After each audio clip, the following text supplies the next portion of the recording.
Hi, I'm Sophia, and I'm going to talk about how details in a text convey or reveal one or more aspects of setting. One of the first things I noticed was the vocabulary that the characters used. Um, for example, the term quadroon was used to describe the person taking care of Edna Pontellier's children. The term is used to describe a person of 1/4 African American heritage, and it was a term only used during the 19th century, telling us that that's when this novel is taking place. Another thing is descriptions from the narrator, like the day was warm, the breeze was blowing.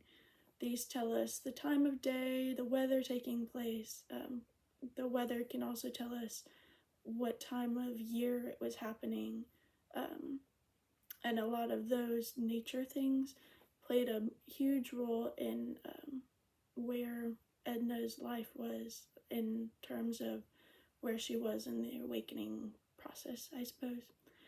And one of the final things I noticed was Edna's thoughts. Specifically in chapter 4, she was still more conservative. She hadn't really discovered herself yet or the person she wanted to be. And so Madame Ratignolle was telling a story about giving birth to one of her children, and Edna was just horrified that she could share all of those details without being embarrassed.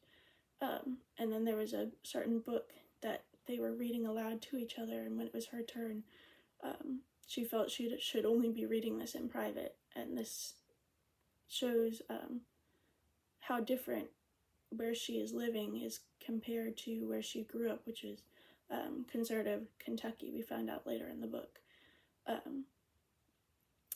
So at this time, I'd like to open the floor to anyone else who noticed details throughout the text that played a huge role in the setting.